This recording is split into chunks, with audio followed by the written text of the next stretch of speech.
In a small, forgotten town buried deep in the forest, there was an old mansion, its walls cracked and overgrown with ivy. The mansion had stood for over a century, abandoned after the mysterious disappearance of its owner, a once famous artist named Victor Hale. Victor Hale was an eccentric man obsessed with capturing life as it truly was. He believed that mirrors held the key to understanding the essence of a person's soul. As his obsession grew, he began to collect mirrors from all over the world. Antique mirrors, warped mirrors, mirrors that seemed to hum with an eerie energy. These mirrors weren't just decorative, they were a gateway, he claimed, to another realm. He dedicated an entire room of his mansion to his collection.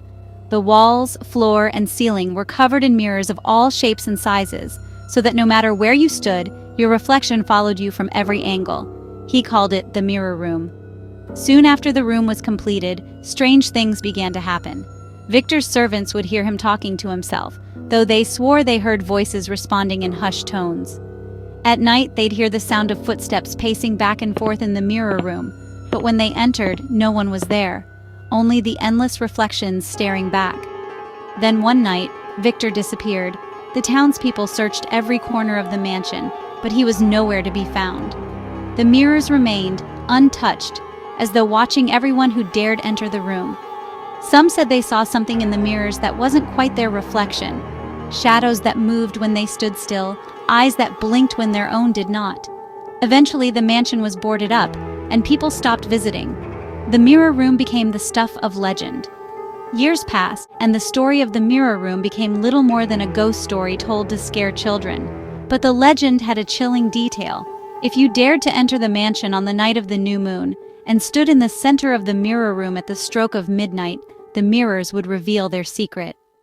A group of teenagers from the nearby town heard the legend and, eager for a thrill, decided to test it. There were 4 of them: Mark, Jenna, Sam, and Emily, and they found their way into the mansion just before midnight. The air inside was cold and thick with dust, but they laughed it off, confident it was just an old house.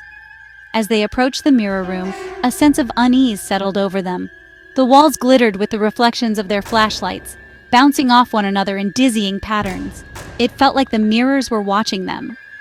"Come on, let's get this over with," Mark said, his voice betraying a slight tremor. They stood in the center of the room, facing different mirrors, each feeling a strange pull as they stared into their reflections. The clock struck midnight, and suddenly, the room fell silent. The air turned heavy, and their reflections began to distort. Sam gasped as he saw his reflection smile, though his own lips were frozen in fear. Emily's reflection seemed to move forward, pressing against the glass, while Jenna's mirror showed her standing in darkness, with something moving behind her. Mark, too, saw his reflection change. It blinked, staring at him with eyes that weren't his own. Before any of them could move, the mirrors began to hum with a low, vibrating sound.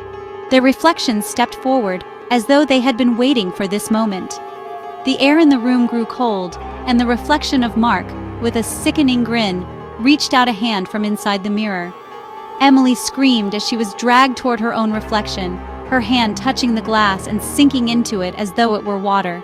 Her friends reached out to pull her back, but it was no use. Within moments, Emily disappeared, pulled into the mirror world, her reflection remaining in her place, an identical copy with eyes that glinted with malice. Panic set in. The others turned to flee, but as they ran, the mirrors shifted, warping the room. Every hallway they entered brought them back to the mirror room.